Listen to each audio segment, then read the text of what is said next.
Working Interferences is intended for mature audiences. Since the hosts never grew up, someone needs to be the adult.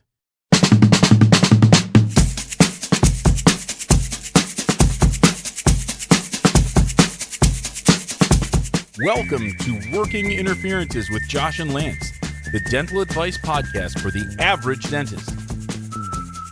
Here is Josh and Lance. Bros, what is up? Welcome to the Working Interferences podcast, a dental advice show. I'm Joshua Austin. And I am Lance Timmerman. Should say I'm Kathleen Turner. I feel like real raspy, like sort of sexy woman voice in the 50s or 60s kind of deal. Yeah. You wish for the Barry White effect, but you get Kathleen Turner. That's not happening. No. Yeah, exactly. Barry White's there'd be significant amount of pharmaceuticals. Would be needed to get me to Barry White. For sure. To get me to Barry White. Kathleen Turner, I'm trying to remember. Romancing the Stone? Where do I know Kathleen Turner from? Yeah, that was her. She's good. She did like a PJ Wachowski private eye person for a while, but I think she'd already started losing the voice by then. Okay. Did she have something wrong with her voice? Was it a thing? I think so. Was it a disease or something? I think it was tobacco. Body Heat, 1977. Wacky. Body Heat was... What year was Body Heat? Probably Body 84, Heat, maybe. Body Heat, 81. How many times can I say Body Heat in a 10-second span? So I think there was some nudity there. It at least sounds like it. I think so. I don't recall seeing that one, so I'm going to have to defer to you and your jumbled cable boxes. War of the Romancing the Stone. Yes. I think War of the Roses also. Yeah, I think she was in there. I didn't see that one. Peggy Sue Got Married. Did see that one. Yeah. Slowed by Disease in the 90s. Rheumatoid arthritis. Oh, okay. At least it wasn't Peyronie's disease. That would be really surprising, actually. Uh-huh. I'm trying to see if she had like some kind of voice problem or anything. She played Chandler Bing's mom/dad in Friends, so that was... That's a tough look, kind of looking back, don't you think? Yeah. I mean, I get it. It was a different time, but the sort of way that was... there's no way that gets handled like that today, hell no. Right? Hell no. I feel like it was very flippant. I feel like today we'd have a very special episode of Friends God, yes. Transgenderism and all that sort of stuff. They'd have their own hashtag. There'd be no way we could have jokes about it. No. It's interesting to me because, whenever I'm flicking through Netflix, I see, the sort of trending now or like what's hot, what people are watching. Right. And Friends is always on it. I know. My daughter contributes to that. Okay. So it sort of has found this, rebirth, I guess. Or I don't know if it ever really went away, but it's found this sort of other life amongst this sort of Generation Z. Yeah. Who have to be much more attuned to stuff like that. And I feel like there would be some sort of backlash about this that I have not heard. Yeah, it's interesting. My daughter, she's seen it so much, she's saying the punchlines before they even happen. So I'm like, shit, how many times have you seen these? Because I saw them when they were on TV, and then I didn't see them again. She's just been binging. Has she brought that up at all? Like, hey, this is weird about the dad-mom thing? This is a weird way to handle it? Never even said anything about it, no. Interesting. Yeah. Interesting. Yeah, I hadn't thought about that in a long time, actually. I remember, I don't know if I've told this story before, but my sophomore year of dental school, we had an oral path exam the day before the Super Bowl. Ooh. Which I just felt, and the other guys in the class felt just was wrong. Just criminal. Yeah. It's just stupid. Like, somebody hated you. Yeah, like move it back a couple days or even move it to the Friday before. We would have been glad to come in, stay late on a Friday or whatever and do the test then, so we wouldn't have to deal with it on Super Bowl, the day after the Super Bowl. Yeah. And I remember all the women in the class just berating us about how immature we were and how... Really? Yeah, like, quit moaning. This is real life. you're not in college anymore, blah, blah, blah. It's not real life. Jeez, shut up. Well, yeah, I mean, I guess it's one step closer, whatever. Like, hey, we're all adults now. All right. You can, this is your career. Yeah. You shouldn't let the Super Bowl interfere, whatever. Yeah. Then I remember the Oral Path final. Ooh. The day after the Friends finale. And like the series finale, not like the season finale, the last one. And I remember all the women in the class going batshit crazy about it. And just like, we can't believe, like, we're petitioning to get the test moved, all this stuff. And it was just like all of us guys just sitting back, hands behind our heads, just like, no,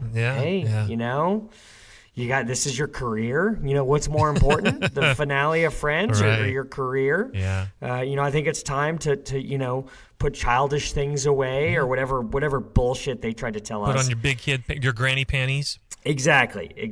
And we did not, because they didn't vote for us to move the test, we didn't vote for them to move the test. So they had to take it the day after the Friends finale the same way we had to take it the day after the Super Bowl. Yeah. And guess what Super Bowl that was? Don't tell me it was the Seahawks losing to the Pittsburgh Steelers. No, Janet Jackson nipple Super Bowl. Okay. I'm older than that. Okay. The nipple bowl. All right. So yeah, but hey, kind of had it on in the background. Yeah. Sort of saw it as it was happening, and that didn't really affect my studying all that much. No. I can't say I was too taken aback by it. Well, you were going to fail Oral Path anyway. Yeah, I think I did really well on that test. Did you? Actually. Good. Surprisingly. Good for you. Good for you. I have a little something to kind of ask our listeners for. It's kind of cool. We haven't done this before. I haven't even run this by you. Yeah, okay. But I spent some time today working on something for Andrea. Oh? So Andrea's manscaping or? No. Yeah, well, I mean, that's a regular maintenance kind of deal. Okay. We can talk about that at another time. Sure. But I've got like a Phillips body hair trimmer that's pretty good for that. Okay. It's specifically for body. I have one for my beard and then a separate one for that. Gotcha. It's not just an attachment. No, it's not just an attachment. Okay. No, all right. That's this. I need a completely separate trimmer for the below the neck. Gotcha. Right, for chest and below. Gotcha. No, so a few, I don't know, probably in January, Andrea's like main lead dental assistant was having some stomach pains and having stomach pains for a few weeks. Made an appointment with the doctor, just kind of thinking it was no big deal. And they found like a mass. They found like some that they thought what at the time was an abnormal ovary. Okay. So like, we'll get you set up. Or just go in, snip that thing out. Be no big deal. So then a few weeks later, surgery day comes, like an outpatient deal. Show up at 2:00, be home by 5. And they go in there and they find it's not just an abnormal ovary. It's a massive tumor. It's like 20 pounds. Oh, shit. Yeah, and it was like completely circled around her ovaries, her uterus, part of her colon, part of her spleen. Wow. And so it's just turning this major thing. And so, she was going in kind of expecting to miss a couple weeks of work, and now she's going to be like 15 weeks of chemo and then maybe some radiation and all that kind of stuff. She's been gone for like a year. Oh shit! And so we set up a GoFundMe. Her husband is a veteran in the Air Force and is now retired, and so they have some income, but are on a fixed income, obviously. Sure. And so this is kind of a little something to kind of help her out, and she's just an amazing, selfless person, and really is kind of helped her husband when he was in the military. He was a career Air Force enlistee and done all this sort of charity stuff, and she's an amazing assistant, and she needs a little help now. So if you're interested in kind of reading the story about it, maybe contributing, a few bucks here or there, would really go a long way. Go to bit.ly/Sylvia GFM, like Sylvia GoFundMe, right? So Sylvia GFM, bit.ly/Sylvia GFM, all lowercase. So check that out. It'd mean a lot to Andrea. It would mean a lot to me. We'll get that in the show notes as well. Make that easy to click. Yeah, let's get that in there. Let's check out Sylvia. Let's help her beat the heck out of cancer. Yeah. Wow. Cool. So there's no better way to start a comedy podcast with talk about somebody who's needs some help with the cancer. Yeah, but hey, it is what it is. We gotta do a little business. It is what it is. This is an advice show. I guess so. We answer your questions. We answer questions we find in all those neat little dental Facebook groups. We answer questions from Reddit. We strive to help dentists and dental team members with our own unique brand of advice. So please, we need your questions. They are the sustenance we crave. You can submit your questions to workinginterferences@gmail.com. Now, we don't want just any question, do we, Lance? No. We don't want a bunch of boring questions like, what's the greatest dental specialty of all time? Because we all know that prosthodontics is the greatest dental specialty ever. Clearly. We want the questions that Gordon Christensen cannot answer. And actually, surprising news I read today out of the dental specialist world. And I don't have anything to back this up on me, but I just read the story kind of going through Facebook today. Yeah. I saw that the ADA approved a new specialty. Oh. And that's dental anesthesia. Oh, that's right. I did see the headline. Yeah. So, yeah, I'm pretty certain I saw this today. So I maybe should have done some kind of homework. Probably. Before... I say that every before episode. We start. Yeah, let's see here. Dental anesthesiology becomes the 10th dental specialty recognized by the National Commission on Recognition of Dental Specialties and Certifying Boards. That sounds like a partying group, Lance. I want to hang with those dudes. I don't want to go to the party. I don't want to go to the after party. I want to go to the after party of the National Clearly. Commission on Recognition of Dental Specialties and Certifying Boards. So general anesthesiology is a specialty. So I don't know exactly what that means. Did you see that coming? I mean, was that something that had been rumored? I know they've been trying to do it for a long time. Huh, okay. I know that the sort of dental anesthesia people. I mean, they never asked me, have wanted to do that for a long time. Yeah, so I guess there are some anesthesia residencies. Okay. Or fellowships. I don't really know for sure, but I know there's not many of them. And well, I know there's a few people I've known that just got into anesthesia so much that they just offered it out there to be hired for the day and things like that. But as far as I can tell, business is booming. They're always being utilized, and I do think that's a fantastic way to offer that service. So I'm trying to do both. Yeah, for sure. Yeah. I just think that the difference is there was, I guess most of the people who were offering that were people who had done like 2-year GPRs or something like that. Yeah. It wasn't a specific curriculum designed around that may coincide with, maybe medical anesthesia or something like that, which probably needs, if that's all you're going to do, that's probably how that needs to go. Yeah. But then also, there's no certifying board, so there's no board certification, which we're going to get hot and heavy into in just a minute. So I guess that this will probably set that where you can sit for boards, which is probably a good thing. And yeah, I guess if there's going to be people out there that are practicing just that, then it's probably a good thing. The two that were always, there's kind of 3 that were always discussed, and 2 more heavily than others were anesthesia and implantology. Yeah. Right? Yeah. And so then it was like, well, you've got OMS, you've got perio, those are your implantology. But now we kind of have these, people like Moody, and Danny Domingue, who are sort of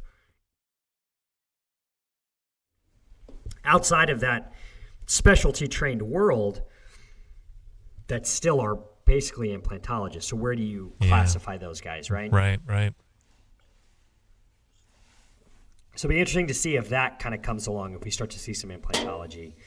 And then I guess cosmetics, is always kind of a thing, but it's like, well, all right. So how are you going to handle that? Like, are you going to have residency programs and just it just starts to, it gets unwieldy. That one will be a tough one. Everything's a freaking specialty. There's so many opinions anyway. Right. And suddenly the cosmetics, that then you have to standardize things, and that's right. I really like how things are sort of set up now, where it's like, hey, if you want to get involved in the ACD and get accredited there, awesome. Like that's a really rigorous process, whatever. I think like that's sort of like let the free market handle that in that way. I get anesthesiology because we really need training programs that can, that will teach those sort of skills. Sure, right? Sure, yeah.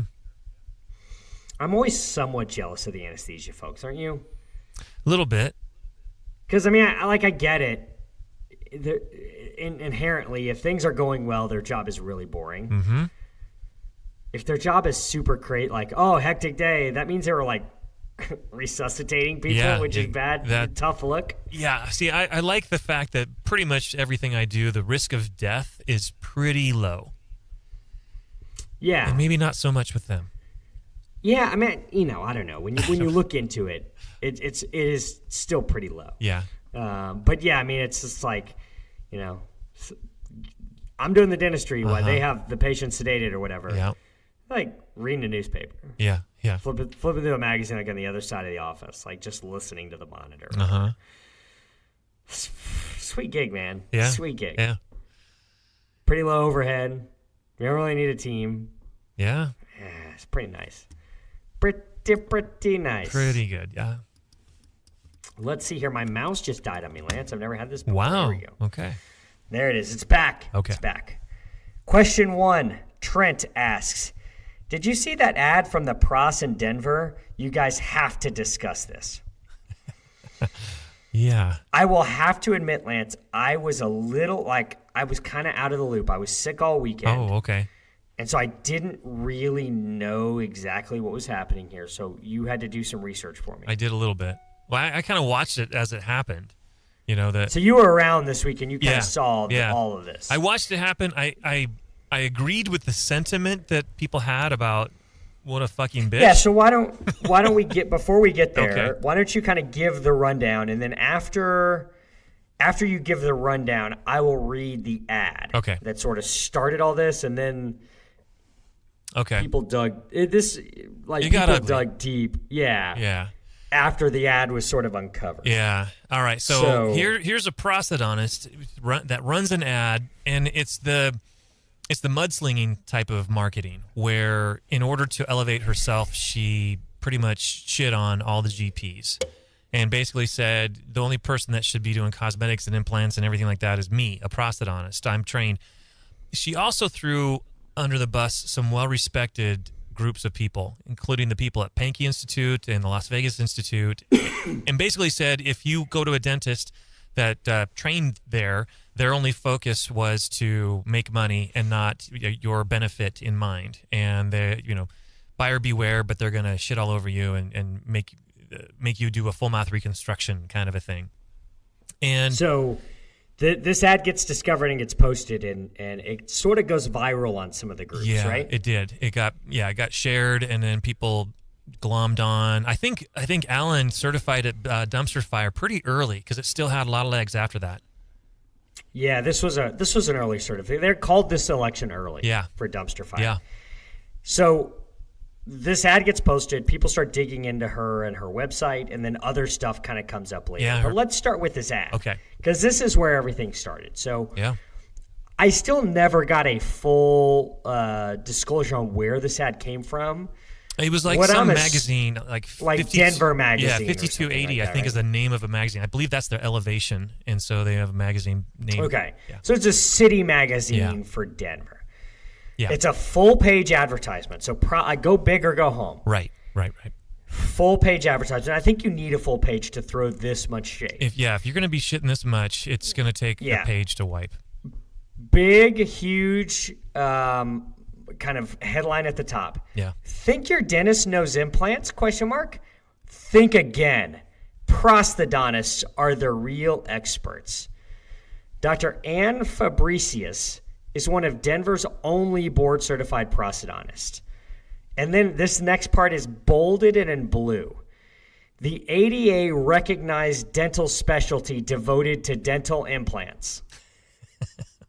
Comma, now it's no longer bolded in blue. So that part, the ADA recognized dental specialty devoted to dental implants, bolded and in blue. The rest of this is like in the normal type of the rest of the article or of the ad. Comic Sans Cosmetics.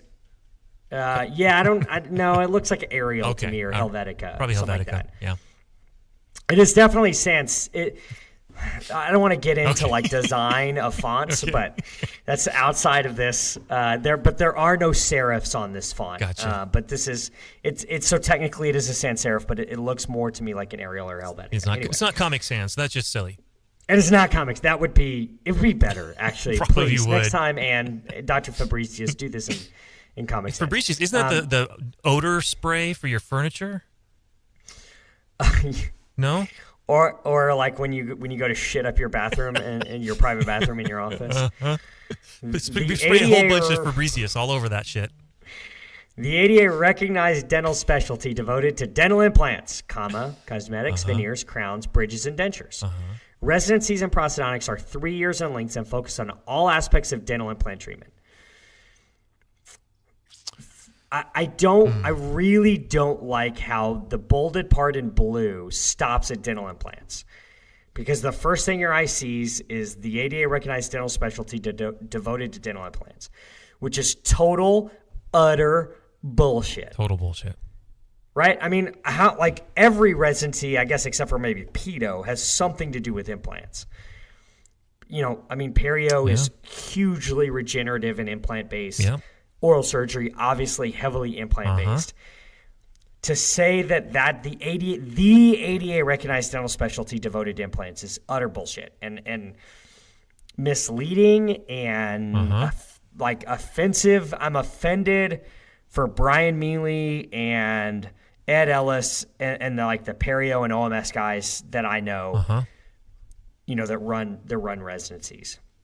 Next paragraph. General and cosmetic dentists have, get ready for this, Lance, in blue, bold font, minimal formal training, back to regular font, with dental implants, and their knowledge is often from blue, bold font, evening and weekend courses. Regular font, then trial and error on unsuspecting, trusting patients. Many patients seek the expert help of a prosthodontist only after everything has gone wrong. Bold blue font, when you see a prosthodontist, your dentistry will be done right the first time. Are you freaking kidding me? Like, all right. You have your picadillos with periodontists from your days in dental school. I do. And I have the same for prosthodontists. Periodontists made your life utter hell when you're in dental school. Prosthodontists made my life hell in dental school. Shouts to Mike Matsudo and Ron Verrett and I'm trying to think of some of the other guys. Richard Seals and Dave Kaiser and Rodney Phoenix and just, these guys that are prosthodontists, but, kind of have this sort of imperious attitude, right? Then you get out of practice and there's prosthodontists that sort of practice in the area. And if you're to believe this, basically what this boils down to is that prosthodontists don't ever have failures. Right. That's kind of what I read. Well, it's in blue and bold right there. Bold and blue. Yeah. When you see a prosthodontist, your dentistry will be done right the first time. Clearly, yeah. That is. Isn't that what Rouse says? Ridiculously bold. So underneath that, we have some figures. Okay. There's 3,500 general dentists in Colorado. There's 50 prosthodontists in Colorado. Okay. And there's 5 in the Denver metro area that are board certified prosthodontists. Okay. Have you ever talked to anybody who's board certified? I don't think so. I probably did. I don't know. Okay, so board certification at some point in the past was pretty much a big deal. Like, it wasn't required, and it wasn't, not everybody did it. Okay. So it carried a decent amount of weight. And now most residencies, and again, if I'm speaking out of turn on this as obviously someone who's not gone through a specialty residency and not done this, but just from people I know who run residency programs, they expect their residents to sit for boards. It's an expectations of matriculating to that residency program is you will do this, you will do that, you will do this, and you will sit for boards. Okay. A lot of times it's a written exam before they finish their residency, and then they will show cases and sit for oral boards after they finish. but the residency director is expecting them to sit for boards now. Okay. Almost every residency expects that. Okay. So it's kind of become this like, yeah, whatever, everybody gets board certified. Right. Yeah. So I find this 5 prosthodontists in the Denver metro area that are board certified. Methinks there may be some lying with numbers there. Okay. Like, define the Denver metro area, right? Like, I just, like, I know immediately I can think of 2 prosthodontists I know that are in Denver that are board certified besides her. Right. So you're telling me there's a city of over 1 million people, there's only 2 more? I just don't feel like that's right. It's just the downtown area. Like Aurora, just no way. And Littleton, those just don't count. Right, and Boulder, I mean, it's just like this is a massive metropolitan city. I will almost guarantee you there's more than 5. So if you're saying like 5 in the Denver metro area, my hunch is you're saying like, oh, well, I meant like south of, whatever highway and west of whatever. Yeah. Like, my hunch is there's some kind of like border defining that isn't really spoken out here. The gerrymandering. Exactly. This is absolutely gerrymandering. Underneath that, we have a quote from, interesting. Oh. The quote says, Dr. Ann is amazing. I was in a terrible situation where my front 6 teeth were crowned incorrectly. She is doing an amazing job fixing my problem. And that's from Ann V. So I find it interesting that it's the same first name as hers. I think it's just coincident. Probably. I'd certainly like to see Ann's testimonial after the finished product is done. Well, that's right. Like, how about have a case that's done that you get your testimony. Underneath that, we have a picture of her. Okay. And some biographical information. Dr. Ann Fabricius. Yeah. However you want to pronounce it. And seriously, like, if you're listening to this, Dr. Fabricius, we're not trying to throw shade.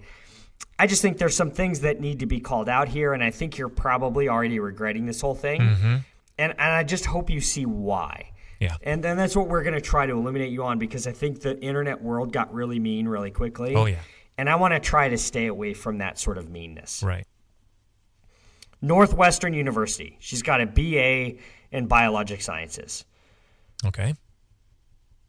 I'm sure Northwestern's a great school, awesome, but quite frankly, who gives a shit about your BA? Right. It means nothing. Like, it's like why don't you put where you went to high school? Right.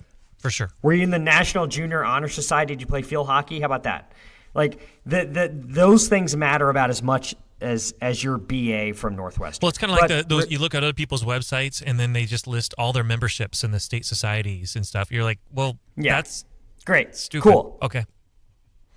Next up, Harvard School of Dental Medicine. So we got the H-bomb dropped here. There you go. Now, the H-bomb for attorneys. Oh, yeah. And for business, for MBAs and that sort of stuff in the business world, and in many worlds, Harvard is the H-bomb. For sure. In dentistry, Harvard's not really not so H-bomb, much, brother. No. It's not that big a deal. Nope. The last thing I heard was that, like, basically everybody that went to Harvard specialized. And I remember asking, like, why? Like, shouldn't they be, like, ready to roll and, like, cut teeth and be like, rocking and rolling? Yeah, I heard that they went into academia. They weren't really going to be they all specialized because they're not clinically proficient when they graduate. Yeah. Okay, cool. So she graduated and said, like, hey, I need some more stuff. So then she goes to the University of Illinois at Chicago, and she gets her certificate in prosthodontics. Okay. Underneath that, former clinical assistant professor, University of Illinois at Chicago. Crown Bridge and implant and denture courses. Great. I'm former clinical assistant professor at the University of Texas Health Science Center, San Antonio, in operative and restorative dentistry. So we share that in common. Okay. So she has her certificate in pros from University of Illinois at Chicago. She went to Harvard, which I guess is supposed to mean something to the people who are reading this. And she basically made it clear that everything prosthodontists do is great, and they do everything right the first time. That's right. From your clinical experience, how do you feel about that? Oh, it's an embellishment. Nothing is always 100%. You could Coyce even said it, that you could do absolutely everything correct and still have a failure. Right. And I feel like that's something the more you learn and the more sort of higher up in education you get, the sort of more you learn that you don't have all the answers. Yeah. That the more you learn, the more you learn to sort of learn risks and all. I mean, that's why like Coyce's biggest lecture topic is kind of risk management. Because he's sort of at the highest level where he can sort of look over everything and say, like, hey, there's a bunch of pitfalls we can step into. Yeah. And have problems, like even the best restorative dentists. Yeah. Now, we have some great talented prosthodontists here in San Antonio. I mean, Jeff Rouse is among them. We have some really talented guys here. I'm not going to tell you that. I mean, I'm not going to tell you that I see a bunch of train wreck pros cases. Right. But I also don't see that everything a prosthodontist does is perfect all the time. Right. And I think like proclaiming that across an entire specialty is a real tough look. Yeah, I remember in undergrad, I remember one guy, he was going for his PhD, and he kind of was summing everything up. He says when you start college, you don't really think you know very much, and then you get a degree, you feel like you know some, then you get your master's, and you think you know everything, and then you get your PhD, and you realize you don't know anything. You know a lot about one thing, but nothing else. Right. And so, by proxy here, by sort of like pounding out how great prosthodontists are, she's really shitting on everybody else. Yeah. Which, I just think in today's day and age, could you imagine somebody taking out an ad saying like, a Polish guy stole my car stereo. All Polish guys are thieves. Yeah. You just you can't say that today. No. It just doesn't, that's what she's doing here. Now, on that, so kind of all of that was on the right-hand side of the page. On the left-hand side of the page, you have this sort of, it says the general or cosmetic dentist compared with Lakewood prosthodontist, Dr. Ann Fabricius. So under the general or cosmetic dentist column here, it says no formal training with implant surgery, minimal training in attaching teeth to implants, worked with less than 6 implants during school. And that's in bold and blue. Now, I worked with more than 6 implants in dental school. Did you? Yeah, I restored like 12 implants. I think I saw one on a slide. Yeah, there's a difference between 2006 versus when you graduated, right? True. Often asks implant sales reps and lab techs how to put teeth on implants. All right, take out the implant sales rep part. Other than, I mean, they're important cogs in the whole deal. Sure. But I'm not asking them how to attach teeth to implants. But there are absolutely times to talk to a laboratory technician about spaces, oh my God, forces, about about managing all of that stuff, about managing materials. Like the lab techs are hugely vital and important there because they're the ones that have to, if they screw it up, they have to redo it. So they've already gone through the pitfalls. They know what huge resources. Yes. Great lab techs are invaluable. Yes. So to just say like, oh, general and cosmetic dentists are bad because they have to consult with a lab tech. No, Dr. Fabricius, you should be consulting with your lab tech too. I really said, and my hunch is you are, and this is disingenuous. Yeah. Let's go to her side. 3 years of formal residency training in both implant surgery and attaching teeth to implants. I don't know what the curriculum is at University of Illinois at Chicago. We have to just take her at her word. Great. My hunch is that surgery's probably not a ton, maybe some. But let's be honest, like perio and OMS are getting the surgeries. Like maybe you did some. Yeah. But that wasn't the focus of your training. It just wasn't. That's not any pros program. No. Worked with, and in bold blue letters, hundreds of implants from start to finish during residency and even more after. And then under that, routinely manages simple and complex cases. Huh. Okay. Like, cool. Yeah. Yeah, so do I. Yeah. I routinely manage simple and complex cases. Yeah. Under planning, general or cosmetic dentist, there is often no planning and relies on surgeon to guess at implant location. Shoot from the hip. There's some people that do that. Absolutely, not lying. I mean, I will not disagree. Okay. There's also some prosthodontists that do that too. And there's also some general dentists and cosmetic dentists who spend a lot of time with the CBCT and a intraoral scan and Blue Sky Bio and Simplant and all those implant concierge and all those places to not do exactly what you're saying they're doing. So to broadly generalize that, again, is the Polish guy stealing your car stereo. All Polish people are bad. Yep. How about this under her for planning? Plans the shape and position of teeth first, and then plans the best position of the implants within bone. Yeah, I do that too, and I didn't do your residency program. So, under surgical technology, there's nothing for general or cosmetic dentist. For her, computer-guided surgery techniques ensure that implants are placed exactly. And under that, surgery is less invasive with less pain and faster recovery. Yeah, so I work with surgeons and periodontists and use computer-generated guides and Blue Sky Bio and Simplant and Implant Concierge and all that same stuff. Turns out the exact same way. Yep. Computer-guided surgery so that we have, less surprise and less invasiveness, right? You do too, yeah? Yeah, all the time. So I guess we're just like weird animals. Apparently. We're weird freaks that exist out there. Or maybe she's broadly generalizing and offending all of us. This is wild. Under surgical timeline for general or cosmetic dentist, healing times often extended by 2 to 3 months out of concern for, quote, what the general dentist might do to the implant, end quote. Okay. On her side, short healing times based on current evidence-based protocols. Again, like horrible generalizations here. Under temporary teeth for general or cosmetic, uses removable dentures that may fall out while eating, can damage the gums and implants. Under her, usually can attach the temporaries to teeth or the implant so that they stay in all the time. Helps the gums to heal.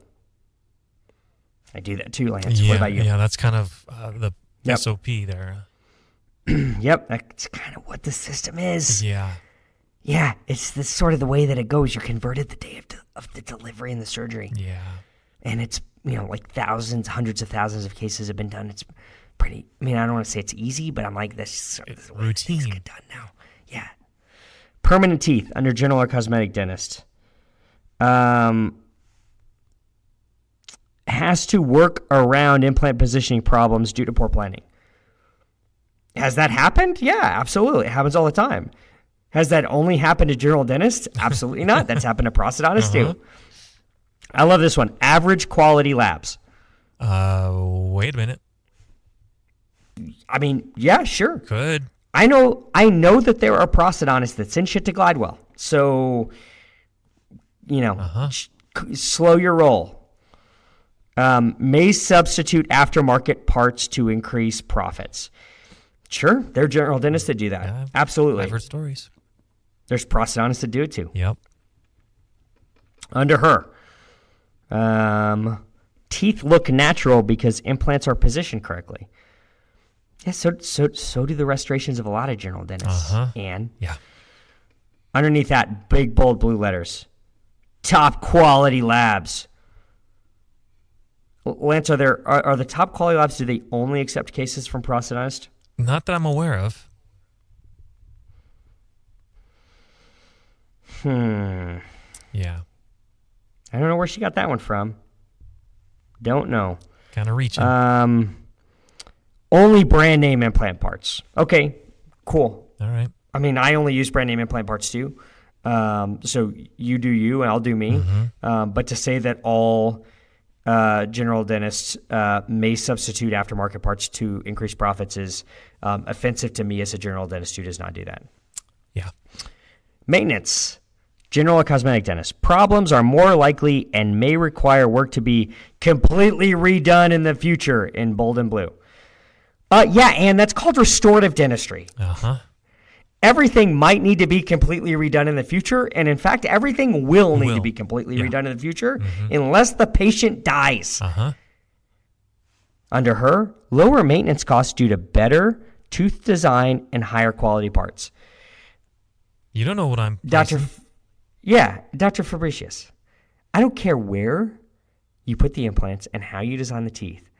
If you're somebody who's not taking care of them and not maintaining them, even your magic hands, she's gonna fail. Yeah. So this, as a general dentist who tries to do the right thing, I find this grossly offensive. Mm-hmm. I think if you want to say, hey, I'm a prosthodontist, I have some special training and stuff, great. That's super cool. You earned it, do it.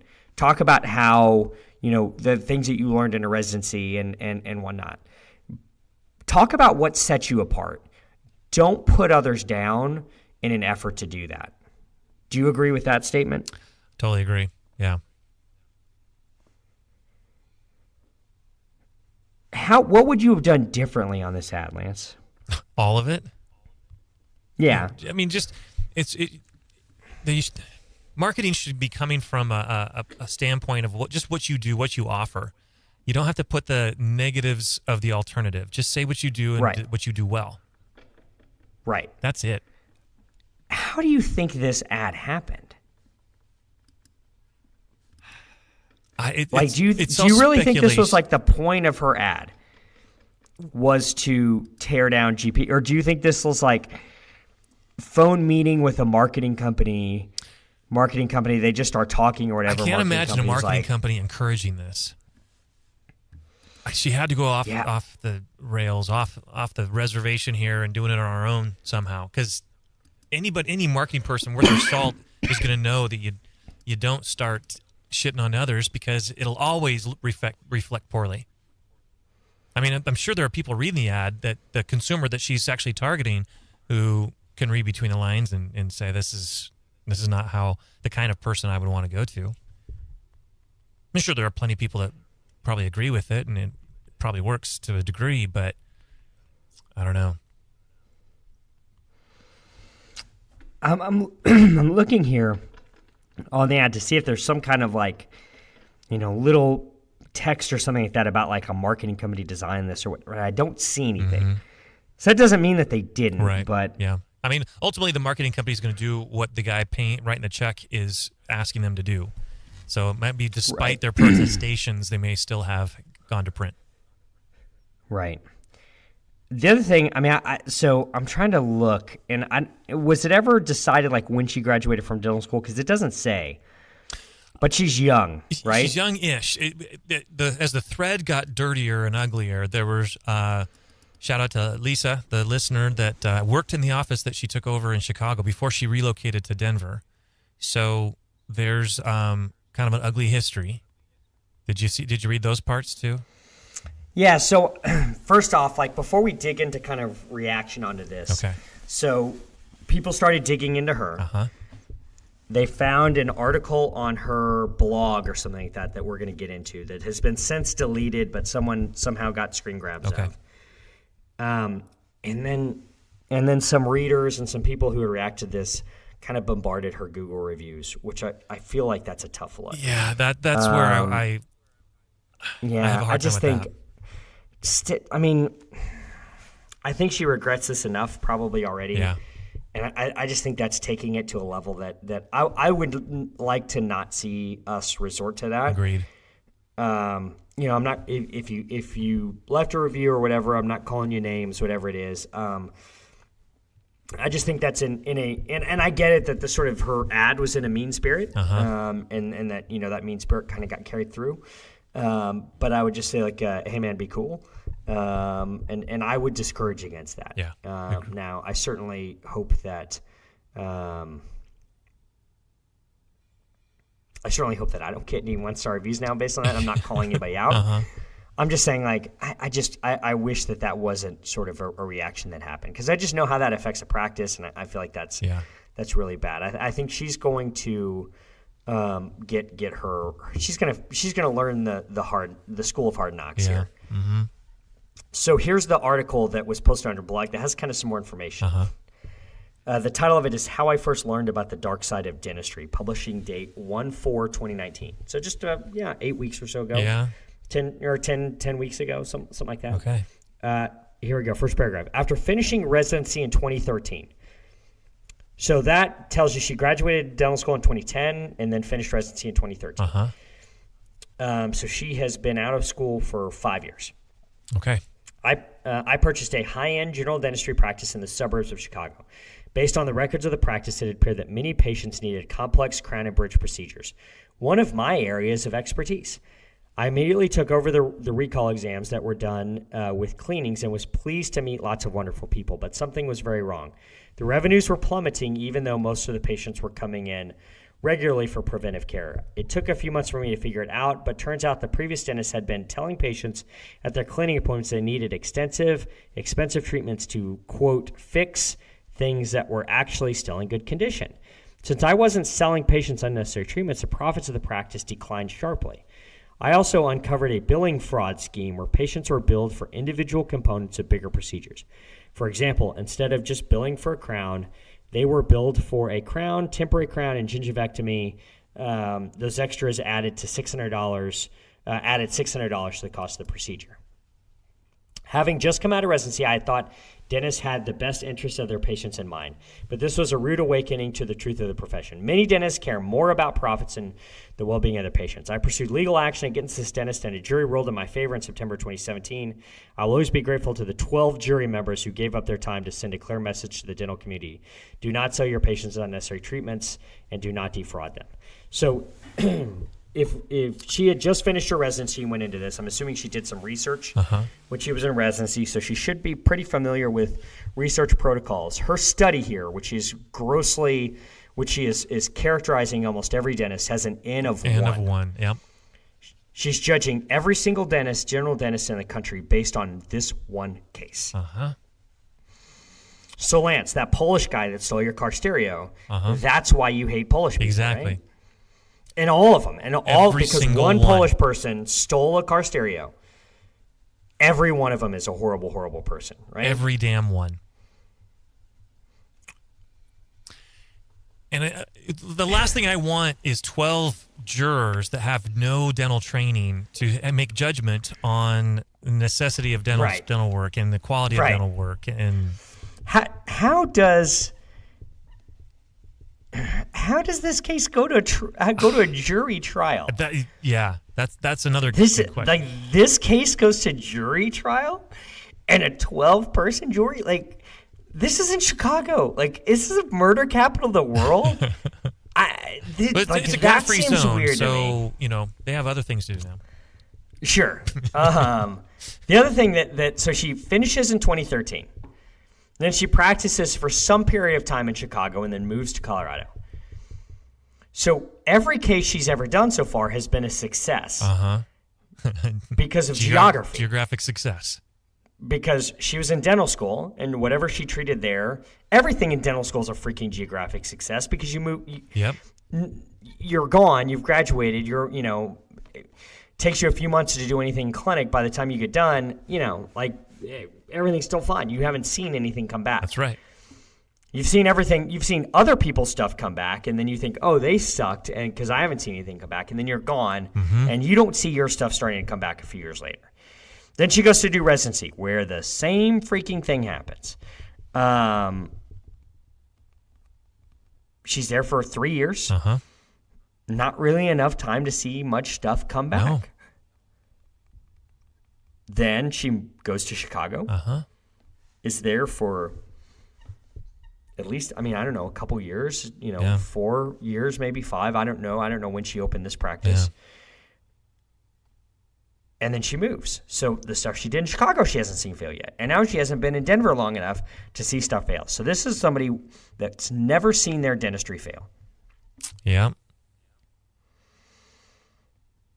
I think that's part of where this comes from. Once you start, we've talked about it before. Like when you've been out for the 10-year mark is kind of when you start seeing stuff that you did well that's now starting to fail, right? Exactly. And I had one today, like an endo that I did really well and a crown I did really well. Now had a super sharp probing depth on the distal angle. It's got a crack in it. And I was like, oh, I restored this tooth well. I was proud of that endo. I know exactly who it was. Every time I saw in recall, I was like, oh, let's take a look at that endo again. Looks great, right? Looks great. Oh, crap. It's cracked and is unrestorable. It just she just hasn't been out long enough to figure any of this out. Yeah. So this, like, she's in for a rude awakening when she's in any place for more than a few years. If she does decide to do that, maybe this is just the thing. She's there for a few years and then moves on. Yeah. And if so, like, you figured the magic. You figured out that you cracked the magic formula. Maybe that's like what we should all be doing is just playing musical chairs from practice to practice every few years, so we don't have to deal with this shit. But like, I hate to say, you just haven't seen your stuff fail yet. Yeah, totally agree. It's that actually sounds like the dream. Geographic success. Just keep moving. I think overgeneralizing, and certainly, like, your first experience out of school is obviously shaping, right? Like, it's impactful. You go out into the world thinking that things are going to be a certain way or whatever, and then you find out they're not. And it's obvious that this just really sort of scarred her deep, and now she's just taken, like, in her mind, it was like she had one bad breakup with a guy or whatever, and now every guy's out to get her, right? Like, no, there's good guys out there that would be happy to love you and give you a good life, and or live a good life with you and have a good relationship with you. You just have to give them a chance. And are there some shitty general dentists out there? Sure. Yeah. Are there some shitty prosthodontists? Sure. Absolutely. Like, two of the best restorative dentists I know are not prosthodontists. Brian Schroeder and Bill Robbins, who are my mentors and well-published and well-known, especially on the Seattle Study Club lecture circuit. Neither one of those guys holds a certificate in prosthodontics. So I think to say that only prosthodontists can do this stuff and not general dentists, and that all general dentists are evil and trying to, swindle their patients, I think all that stuff is just utter total bullshit. It's a really good way to build up a lot of enemies. What do you think? Well, absolutely, because she's also saying in that one article that if they've gone to LVI or Pankey, that they're only out for the money. And that's just painting such a broad stroke that I'm surprised there hasn't been. Maybe there is some pending litigation. She set herself up pretty poorly. I don't know when this was published. Yeah, I didn't see a date on it. There's no date. This is the first time I heard anything about it was over the weekend. So I'm guessing fairly recently. Have you ever seen an ad like this from anybody in Seattle? No. Because literally, like, you have the hardest hitting prosthodontist in the world there. You've got Spear has roots there, Kinzer, Kois. Yeah. No, I've never seen. This literally, like, it's the pros mecca, right? And you've never seen any of those people who have that background and that type of I don't even know like that cachet. Right. No, I've never seen anything like that at all. Interesting. So, if Frank wouldn't do this, yeah, and if Kois wouldn't do this, and if Greg wouldn't do this, why would this person? Penis envy? I guess it's all it could possibly be, right? It's just like, I just don't even know, like, it's obvious she made a mistake, right? And my hope is that this changes her tune. I would hope. I've been talking to a prosthodontist that I know in Denver, and gotten a little background, and basically that quote unquote people in Denver are flabbergasted. At least all the specialists I talk to. She doesn't run a referral based practice. She does strictly direct marketing. So I guess that kind of thing works for her. I don't know if that was her game plan in Chicago. When she practiced there, she was also cutting herself off from the other specialists. But here she says she's one of the only board certified people. I had a boarded prosthodontist work for me, and I would not want to have her done work in my mouth. I've been redoing some of this shit she did. Not Ann, but this other board certified prosthodontist. But hey, no one is perfect, right? Well, I haven't got the sentiment. I haven't got the sentiment that she's hated, but she's also very new out here. quote unquote, she is an odd duck. She interviewed with me a year ago, and I really dodged a bullet on that one.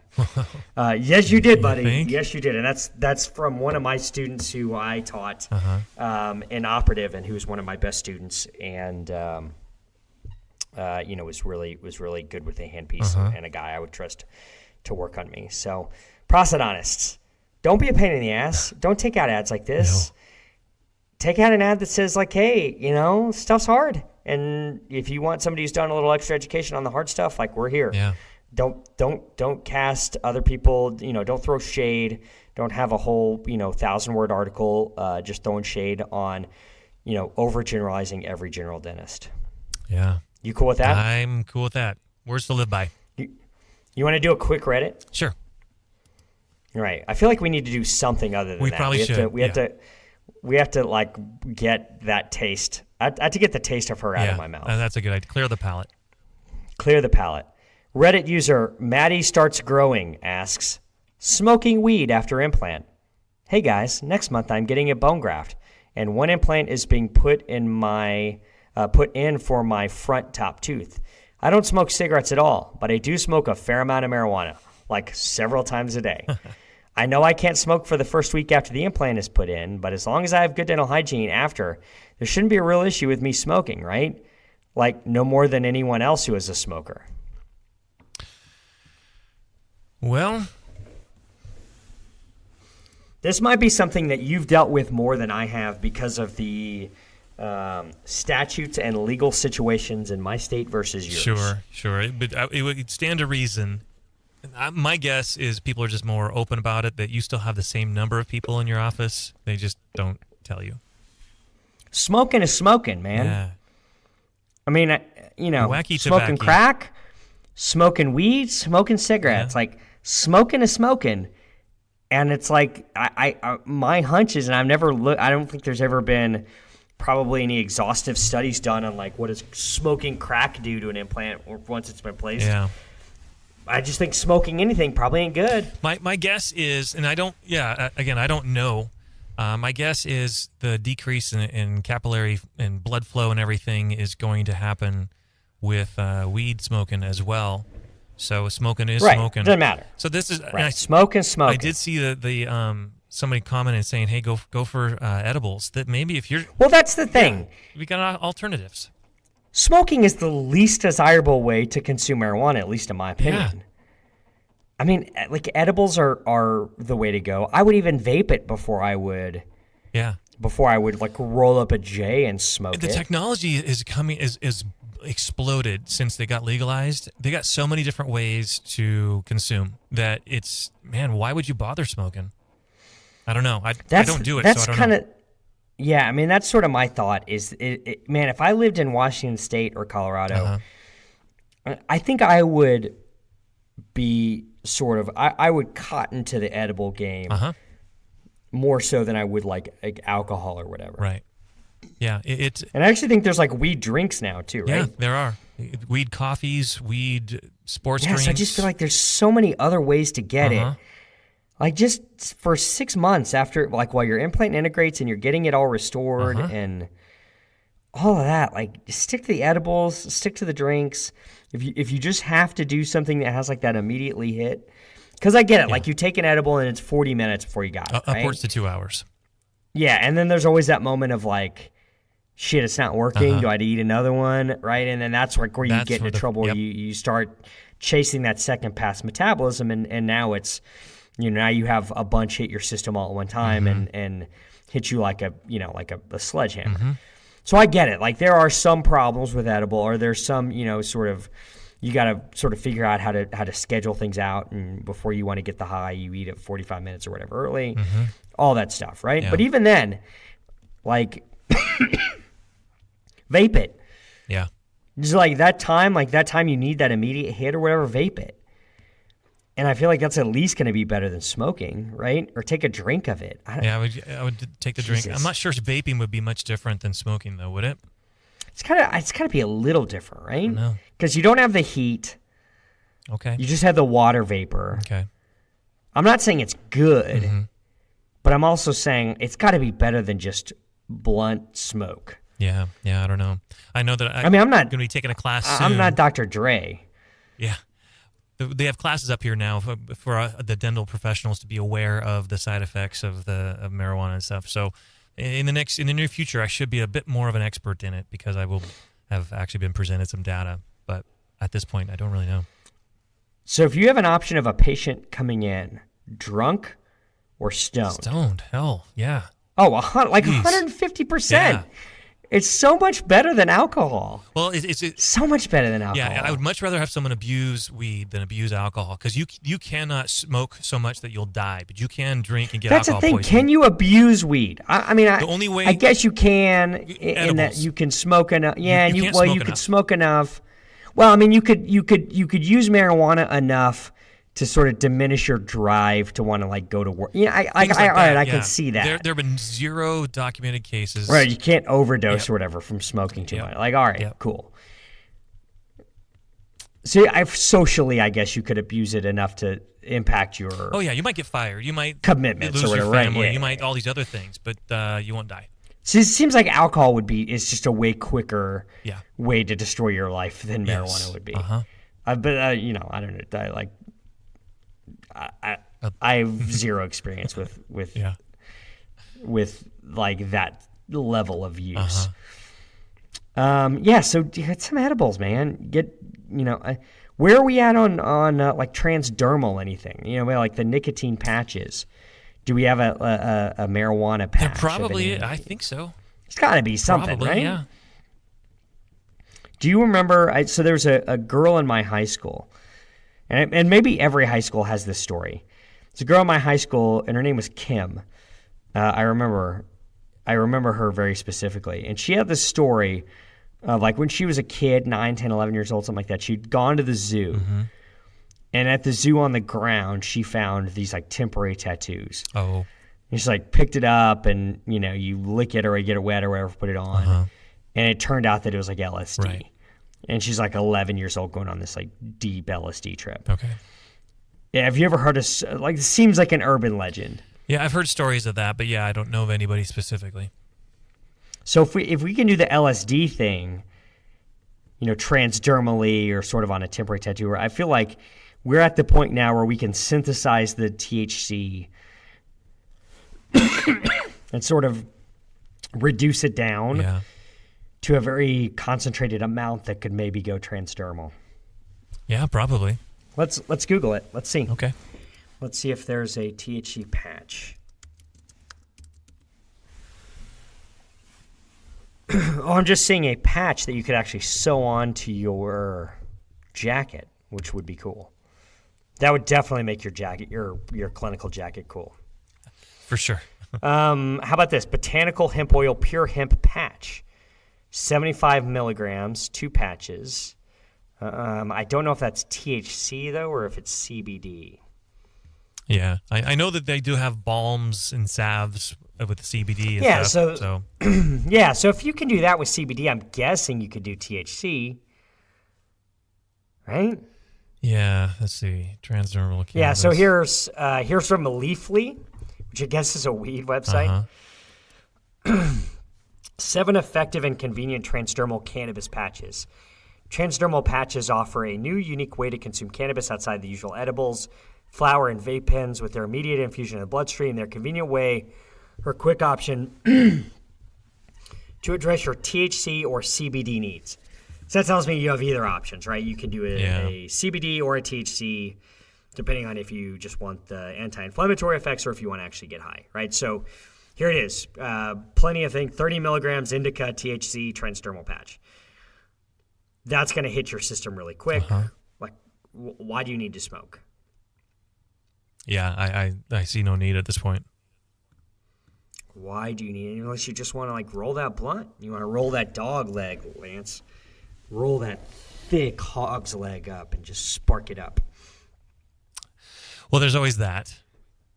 Put on some Dre, put on some Snoop, and just go to town. Cheech and Chong, Reefer Madness, and that whole thing. I don't think Cheech and Chong did Reefer Madness. They did I'm Up in pretty Smoke. certain Reefer Madness. Up in Smoke. Yeah, Reefer Madness I think 30s. was from the 20s. Yeah, I'm pretty sure. Yeah. Let's check out Maddie Starts Growing. Oh God.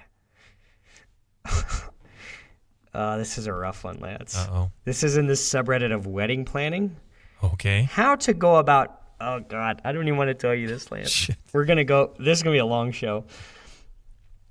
How to go about not wanting my father to walk me down the aisle. Ooh. 26 female. Tough look for the dad. Hey, everyone. I need help on how to navigate a fairly tricky situation. My parents have been divorced since I was 2 weeks old. Yeah, tough look. Never saw much of my father except for a couple times a year. Have seen him even less since becoming an adult. A few weeks ago, he mentioned over the phone how excited he was to walk me down the aisle. Why? You haven't done shit. Yeah. Like, what? Why are you excited about that? You don't get to do that. Yeah. I'm with her. Yeah. I'm with hashtag I'm with her. Yeah, and I don't think it should be all that difficult to do, to bow out. Hey, Dad, you were never here. Yeah, I mentioned this in passing to my older sister, and she said it was selfish of me and to just let Dad do it, like he deserves. No, he doesn't deserve to. You have to earn. Yeah. You earn that by being there and not getting divorced 2 weeks in and never, seeing your dad a couple times a year. Just because you were a DNA donor doesn't mean you deserve to walk. Right, doesn't mean you get to walk somebody down the aisle. This is in subreddit of drugs. Uh-oh. How long until the magic comes back? About 3 weeks ago, I did MDMA for the first time in probably 3 years. When I was a younger uni student, I did it fairly regularly never with diminishing effect. Anyway, last weekend I tried to roll again, and nothing. My pupils got huge, but no euphoria, empathy, or need to feel close to my partner. I want to do it again for Mardi Gras in a month's time, but wondering if a month would be long enough since 2 weeks obviously wasn't.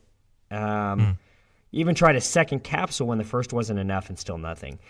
I cannot answer that for you. I have no idea. Some stuff in weed and micro-growing. Oh, God, you're not going to like this one, Lance. In subreddit, unpopular opinion. Monty Python is cringeworthy and bad. Yeah, that's them fighting words. I have to tell you something, Lance. I figured as much. I don't get the Monty Python. Is it an age thing? It's probably. Does Clint like it? Clint likes it. My youngest daughter likes it too. So I think it's more of exposure and maybe grows on you, or maybe it's the right skits you had to have been around. Maybe so. I have to admit, I've never done a deep dive or anything. Okay. So I've always just seen the stuff like the night with no arms or whatever, and I just don't get it. Yeah. Yeah, I've never, to be fair, I've never really given it a full chance. Okay. But I've also never had sort of Monty Python sommelier to sort of walk me through. Right. I did. Yeah, my youngest, I spent an evening one time just kind of playing with YouTube and things and kind of exposed her to a bunch. I didn't do that with her sisters, and they just kind of tolerate Monty Python, sort of. So that's probably the difference. Maddie starts growing is a hot take machine. Oh. You ready for the next one? This is also an subreddit unpopular opinion. Okay. I prefer eating dry ramen noodles to cooking them and adding the flavors. Hot take. Wow. Hottest of takes. I have to say I massively disagree. Yeah. I've Next hot take. Go ahead. Tell me your thoughts on ramen. I've had it that way, and it's in a pinch, sure, but no, I would prefer. It's not good. No. It's not good. Unpopular opinion subreddit. David Bowie's music is mediocre and he shouldn't be a hero to anyone. This person's just trying to pick hot fights. Take. Hot take. I stand with David Bowie. Although I will tell you, I have not had the David Bowie sommelier sit down with me and go through all the catalog, and so I'm not going to pretend to be super well versed in Ziggy Stardust, sure. But Under Pressure is enough. That's it. Yeah, that's all I need. If that's all there is, it's a fucking grand slam home run out of the park. If that was his only at bat, that's all I need. For sure. And I mean, next, I came of age when Let's Dance was big, so okay. Now, I will tell you, he did that one duet with Mick Jagger. Dance in the Streets. In the 80s. Yeah. That's fucking awful. That's an abortion of a song. I think it was a cash grab. I think that contractual obligations, I hope so. They just needed to throw something out there. And Okay, good. But beyond that, I think I would stand with David Bowie. Yeah. Unpopular opinion. Who Maddie starts growing. I don't care if the government is tracking us with vaccinations. I'd still prefer that to getting polio. I don't feel like that's an unpopular opinion. Yeah, I'm pretty sure that's... I'll stand with you on that one. Yeah. Let's see if we got any other hot takes here. That was it. Okay. That's the end of the hot takes. All right. So, what are the hot takes? Monty Python sucks. Mm-hmm. Dry ramen noodles. And David Bowie. David Bowie sucks. Vaccinations are good. Yeah. Which of these is not like the other? That vaccinations one is kind of weird. Yeah, that's not a hot take. That's not an unpopular opinion. No. We're all cool with you on that. Yep. Well, I think that's going to about do it for today. Yeah. Yeah. All right. That was a long show for 2 questions. Yeah. Well, we kind of took that one to task. I'm gonna go out on a limb here, Lance. And Fabricius. Come on the show. All right. That would be a hot take. I think if anybody's going to give you a chance, it's us. Don't you feel? Yeah, I think the other venues might be less amenable. Now, like, I'm going to challenge. We're going to challenge you, and that's going to be, I mean, it's not going. We're not going to give you a free pass, but, yeah. I mean, we're going to probably have more fun than any other show would. So, send us an email, Ann. Come on, kind of give us your side of it. Let's talk about it, and let's see where it goes. So, what do you think the odds are that Ann hears this podcast? Slim. To none. I have a feeling she's not like super into the podcast game. I will be shocked if I got a response. If we get an email from Ann, I would be shocked too, but I would be thrilled. We would love to have you on. Yeah. Come on the show. We're not going to be mean. We'll be cool. Yeah. But like, we're going to ask you some shit. But like, it's not going to be a softball, but it's also like, we'll be fair about it.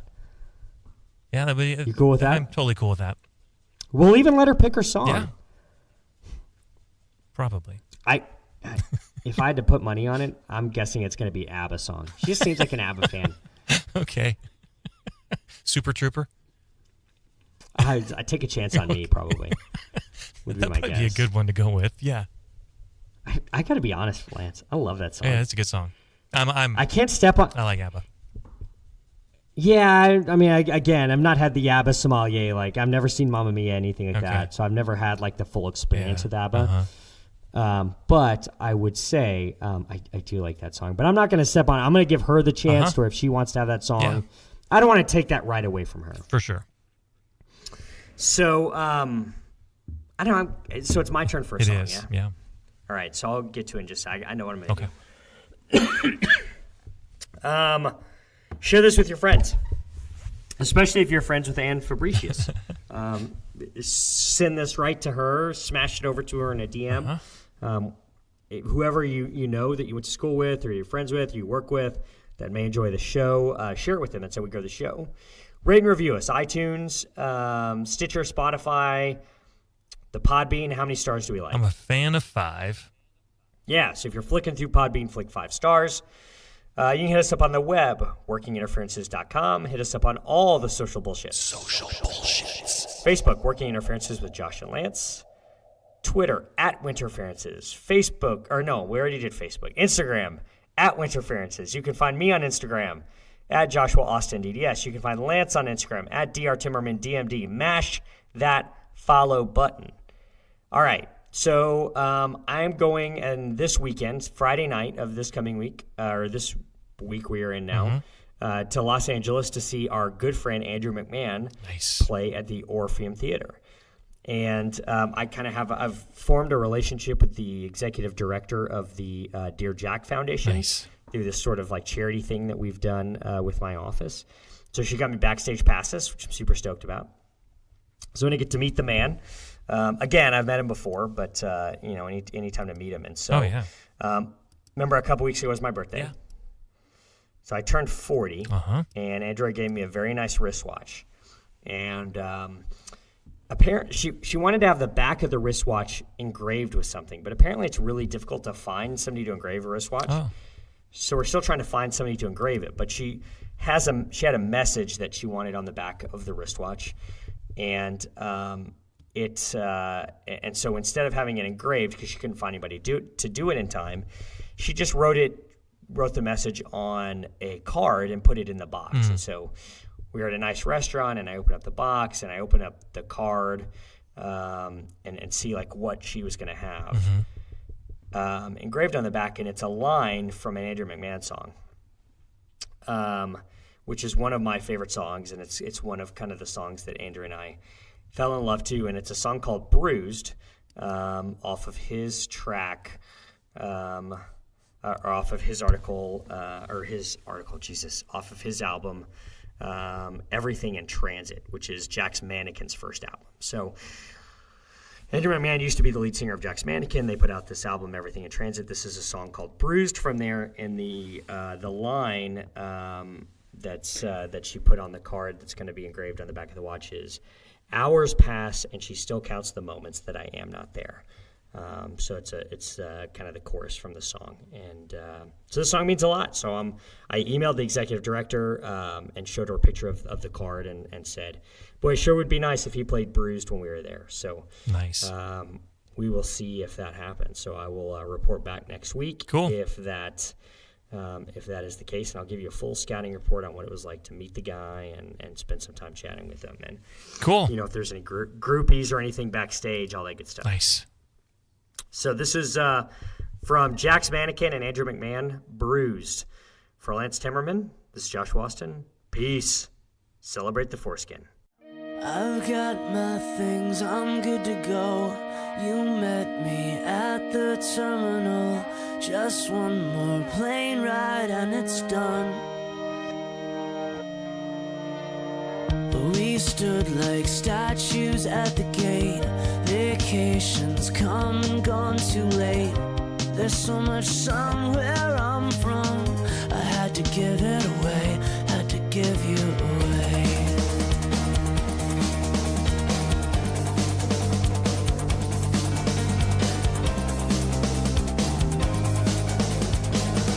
And we spent 4 days on an island at your family's old hotel.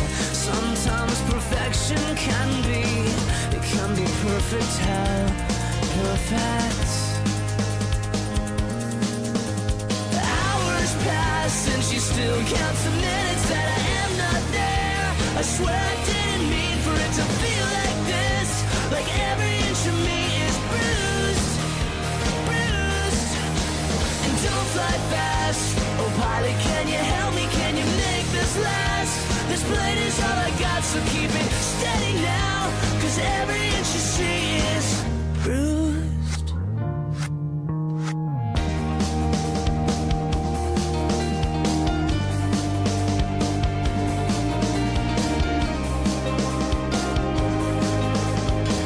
I lace my chucks, I walk the aisle. I take my pills, the babies cry. All I hear is what's playing through the in-flight radio.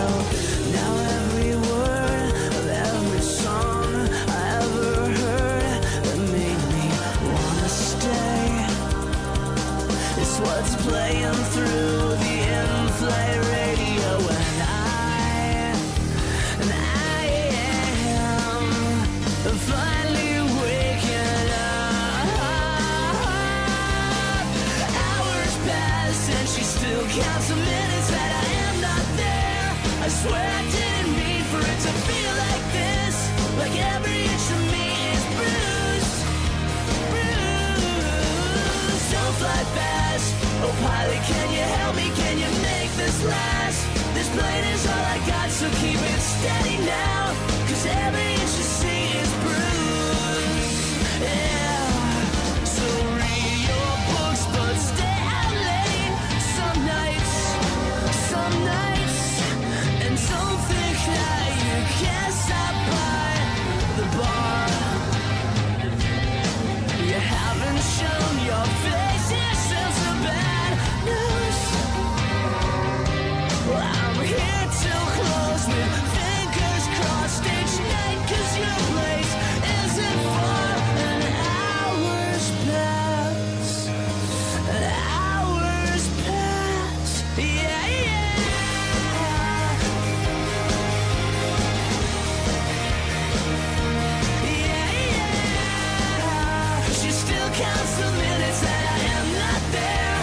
swear I didn't mean for it to feel like this. Like every inch of me is bruised, bruised. And don't fly fast. Oh, Polly, can you help me? Can you make this last? This plane is all I got, so keep it steady now. 'Cause every inch you see is